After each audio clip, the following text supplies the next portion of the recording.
Allez, dans les commentaires, manifestez-vous ceux qui connaissent. Bonjour tout le monde, c'est Ardayo. Nouveau concept, aujourd'hui décortiquons la série de Ranma 1/2.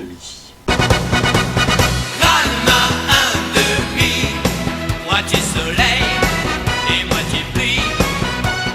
Ranma 1/2, moitié lumière et moitié nuit. Ranma 1/2, c'est quoi? Ranma 1/2 est une série de manga créée et écrite par Rumiko Takahashi et prépubliée entre 1987 et 1996 dans le magazine Weekly Shonen Sunday au Japon tout du moins. Une édition française a été publiée entièrement par Glénat entre 1994 et 2002 et une particularité de cette version française, c'est qu'elle a été entièrement occidentalisée, c'est-à-dire que les dessins ont été retournés. Oui, tu lis ton manga comme tu lirais une BD de Tintin, en effet. Oui. Les personnages ont le cœur à droite, mais bon, c'est pas grave, ça se voit pas, on s'en branle. Aujourd'hui, la série compte 38 volumes pour 407 chapitres et est terminée depuis belle lurette. Sachez tout de même qu'une édition perfect est sortie entre 2016 et 2018 au Japon et en 2021 en France, et qu'elle compacte les 38 volumes en 20. Et elle n'a pas été occidentalisée en plus de sa traduction, celle-là, donc cette fois c'est bon. Anecdote nulle numéro 1, j'ai découvert cette série au CDI de mon collège, et je me souviens que je lisais ça le soir en rentrant des cours, ou pendant les cours. Et un jour, en cours de latin, mon professeur a vu que le manga était posé sur la table de mon bureau, et comme il avait lu ça dans sa jeunesse, et ben on en a discuté un petit peu. Voilà. Maintenant que vous savez ça, que nous raconte donc ce manga? L'histoire débute dans la famille Tendo, composée de ses 4 membres. Le père et ses 3 filles, Kazumi, Nariki et Akane. Autant vous dire qu'ils sont tous importants, surtout Akane. Ces derniers vont bientôt recevoir la visite d'un ancien ami, Genma Saotome. Celui-ci leur a écrit une lettre comme quoi il serait accompagné de son fils, Ranma Saotome. Oui, c'est lui le personnage principal, bravo. Le père Tendo y voit alors l'occasion rêvée pour remarier une de ses filles à ce garçon et ainsi reprendre la suite de son dojo. Oui, qui dit dojo dit art martial, et forcément dans ce manga, ils sont tous pratiquants d'arts martiaux.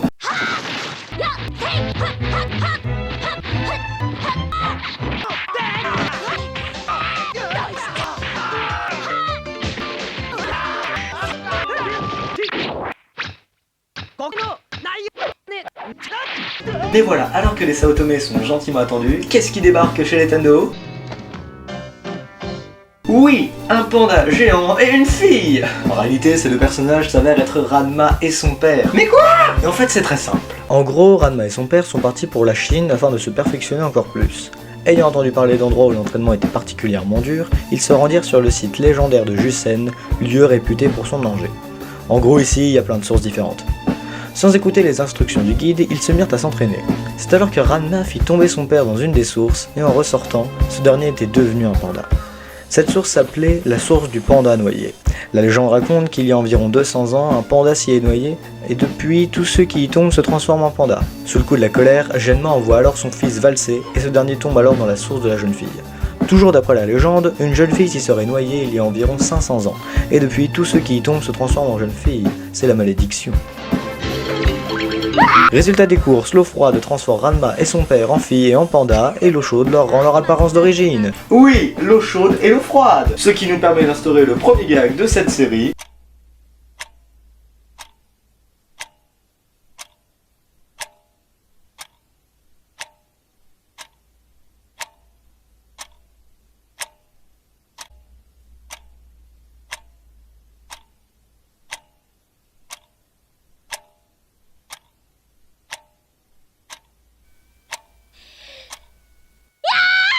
Et ce sera ça tout du long. Humour, gag, quiproquo, péripéties, et ça marche très bien encore aujourd'hui si vous découvrez le genre. Bref, le père Tendo ne perd pas son objectif de marier une de ses filles, et le propose alors à celle qui a le même âge que Ranma, Akane.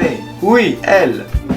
Forcément, les deux personnages ne peuvent pas se voir, mais vont être contraints de suivre les mêmes cours et de vivre sous le même toit. D'autres personnages vont par la suite rejoindre l'histoire du manga. Mais je ne vous spoilerai rien ici. Sachez juste qu'ils sont tous attachants, haut en couleur et mettent en scène des situations toutes plus hilarantes les unes que les autres. Scénaristiquement, le manga se coupe en 3 grosses phases, non précisées. En gros, au début de la série, on va plutôt suivre une trame scénaristique cohérente. Même s'il n'y a pas de quête, les différents chapitres se suivent. Par la suite, vers le milieu de la série, on va doucement basculer vers de petites histoires indépendantes, avec toujours les mêmes fils rouges, l'eau froide, l'eau chaude, Ranma, Akane. Mais on ne reparlera pas des situations précédentes d'un chapitre à l'autre, à quelques personnages près. Et à la fin, genre tome 37 et 38, on a une grosse histoire de fin. Voilà. Anecdote nulle numéro 2. Je lisais un de ces tomes dans la cour de récréation et j'avais trouvé la couverture quelque peu bizarre. Du coup, genre, je mettais ma main pour cacher, pendant que je lisais, pour pas que les autres élèves me fassent des remarques bizarres. Ouais, je trouvais ça bizarre. Non mais aujourd'hui, bref, un très bon manga pour ceux qui ont envie de rigoler un bon coup. Maintenant, depuis le début de cette vidéo, je vous montre des extraits animés. Du coup, ce que vous vous demandez, c'est y a-t-il eu des adaptations de cette série? Eh bien oui, et même plutôt pas mal d'adaptations. Premièrement, la série animée. Cette dernière a été publiée au Japon entre 1989 et 1992 et en France entre 1992 et 1994 sur le Club Dorothée. C'est incroyable ce truc, je sais pas ce que c'était, mais j'en entends souvent parler et que en bien en plus. Ça devait être le feu à l'époque. D'ailleurs, cette série a été l'un des plus gros cartons du Club Dorothée dans les années 90. Vraiment, top 3 quoi. Juste à côté de DBZ. Vraiment. La série est bonne et suit à peu près la trame scénaristique du manga. Sauf pour la fin. Ouais, les 2 derniers tomes n'ont jamais été adaptés. Jusque là, vous allez me dire, mais c'est génial! Mais en fait, non. Il y a toujours eu des problèmes avec les adaptations françaises des animations japonaises. Généralement, ça venait du doublage. Mal fait, ou incohérence au niveau des voix. Et en vrai, là, c'est correct. C'est dans les noms des personnages qu'il y a rien qui va. Regardez, Ranma Saotome, dans l'animé, a été renommé Ranma Vincent. C'est dégueulasse. Et encore, lui, ça va, son prénom il change pas. Regardez, le père Tendo, il s'appelait Son Tendo, et là, ils l'ont remplacé en Aristide Galant. Aristide Galant, c'est quoi cette horreur? Le pire, je pense que c'est le deuxième personnage principal, Akane, et ils l'ont renommé Adeline Galant, alors que c'est écrit sur son pyjama, genre là.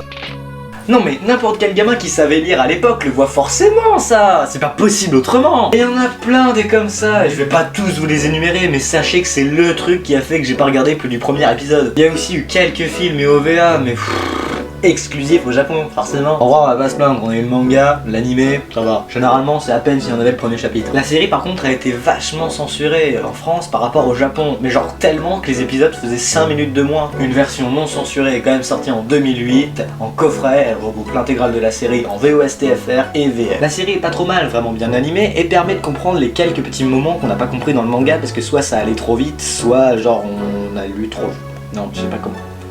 Anecdote nulle numéro 3. Un jour, j'étais en train de faire un blind test dans la voiture avec mes parents, on a l'habitude de faire ça, et c'est pile la musique de cet animé qui est passée. Sauf que le mec avait coupé, en fait, le moment où le chanteur dit Ranma 1/2, sinon c'était trop simple.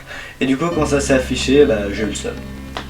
Voilà. Deuxièmement, on a quelques jeux vidéo qui sont sortis. La plupart sont des RPG ou des visual novels, la grande majorité réellement sont des jeux de combat. C'est vrai que quand on connaît la série, on se dit bah oui, c'est le genre qui lui colle le mieux. Après, scénaristiquement, les jeux vidéo n'apportent rien à la série. Enfin, je pense, hein, parce que nous on en a eu qu'un et c'était un jeu de combat donc Ah, et comme il est adapté de l'animé, et bah les noms sont toujours aussi pourris. Voilà qui conclut cette vidéo. Si après ça vous voulez voir la série par vous-même, vous avez différents moyens de le faire. Vous pouvez soit découvrir le manga, soit l'animé. Si vous n'avez vu aucun des deux, les noms ne vous gêneront pas. Et si comme moi vous avez lu l'intégralité des mangas mais que vous voulez quand même découvrir l'animé, vous pouvez toujours le faire en VOST-FR puisqu'à ce moment-là, les noms ne changent pas et sont les bons. Je recommande grandement cette série pour les fans du genre ou ceux qui ont envie de le découvrir. Et grâce à ça, maintenant vous pourrez vous la péter devant Nicky Larson avec cette scène. Ah, Ranma? Oui? 1/2 s'il te plaît. Tout de suite, Niki. Sacré Philippe. Allez, sur ce, j'espère que le concept vous aura plu. Je vous dis à très vite pour la suite. C'était Ardayo. Et ciao.